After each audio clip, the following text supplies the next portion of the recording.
मेरे परिवार के लिए बड़ा ही मनहूस दिन होगा आज। ऐसे मातम की कल्पना तो मैंने भी नहीं की थी। भोर की शांति अचानक से रुदन विलाप में परिवर्तित हो गई। रिश्तेदारों पड़ोसियों का तांता लग गया।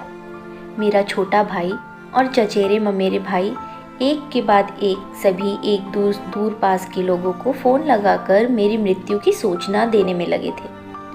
आज सुबह 8:45 पर मेरी मौत हो गई। आखिरकार उस भयंकर शारीरिक पीड़ा से छुटकारा मिल ही गया।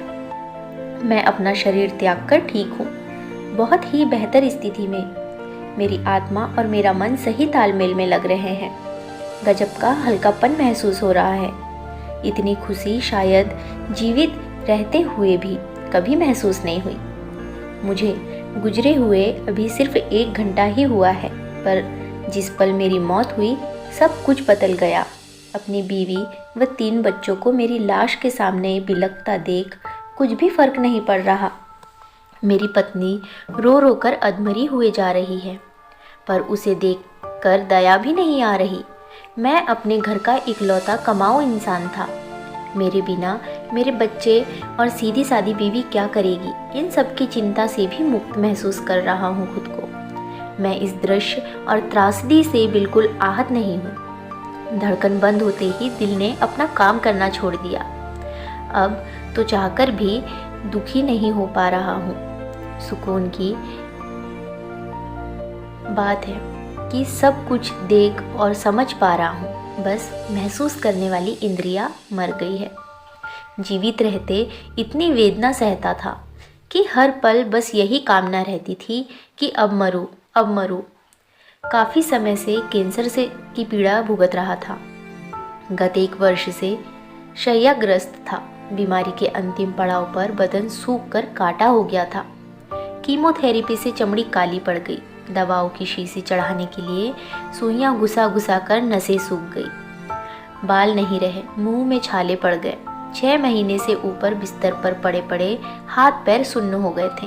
भोजन, पानी, लोग, दीवारें, बिस्तर, कंबल, मेज, पंखा, ये सब मुझे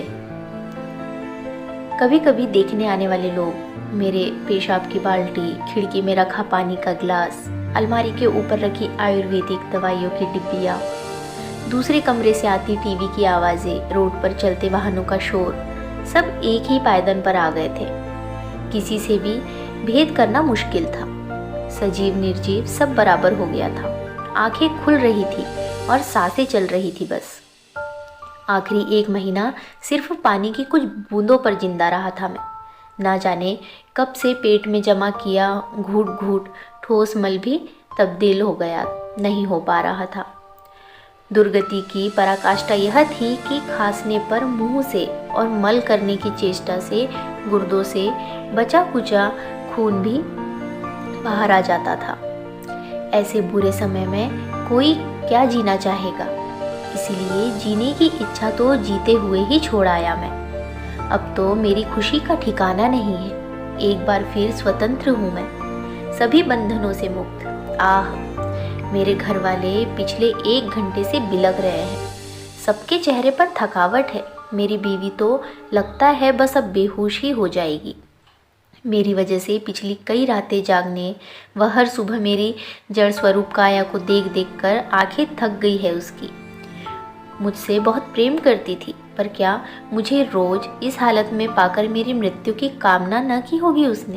खैर, मेरे क्रियाक्रम के बाद अब जाकर वो चैन से सोएगी।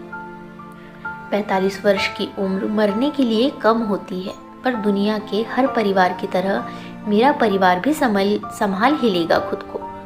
पहले ही क्या कम परेशान हुए वो, आए दिन अस्पताल के चक्कर काटने में, महंगी दवाइयों के खर्च में बची कुची कमर भी तोड़ दी। मैं अपनी जमा पूंजी को ऐसे नहीं गंवाना चाहता था। अच्छा हुआ जो समय पर मौत आ गई। मेरा क्रियाक्रम करके वापस लौट रहे हैं सब। दोस्त, रिश्तेदार, समाज के लोग अब धीरे धीरे खिसक रहे हैं। बीवी रो रो कर आखिरकार सो गई। दोनों बेटियां फ़ोन में शायद अपने दोस्तों को मेरी मौत की इत्तिला कर रही है। काफ़ी देर से फ़ोन से दूर बैठी थी दोनों। सब्र टूट गया शायद। आखिरकार उठा ही लिया अपना अपना फ़ोन। सबसे छोटा बेटा रसोई में कुछ खाने को ढूंढ रहा है।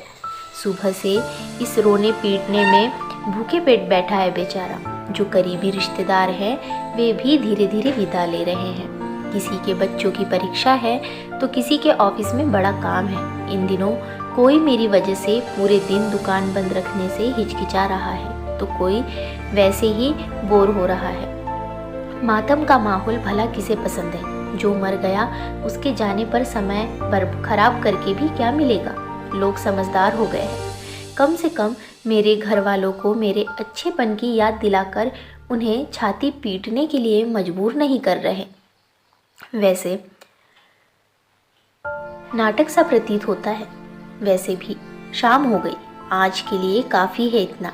अब बाकी के आंसुओं की किश्त कल भी देनी है। लगातार 12 दिनों तक गम बचाकर रखना है ताकि सामाजिक संतुष्टि के लिए रोज़ थोड़ा थोड़ा पानी आंखों से गिराया जा सके। तो हाँ, ये तो बस मन को समझाने के तरीके हैं कि मरे हुए को जलाने के बाद उसकी आत्मा शांत हो जाती है। आत्मा तो उसी के आसपास रहती है जिसे वो बहुत चाहता हो। चलो घर का एक चक्कर लगा लो। मेरा दराज कितना साफ है। ये सोफ़ा जिस पर ऑफिस से आने के बाद चैन की सांस लेता था मैं।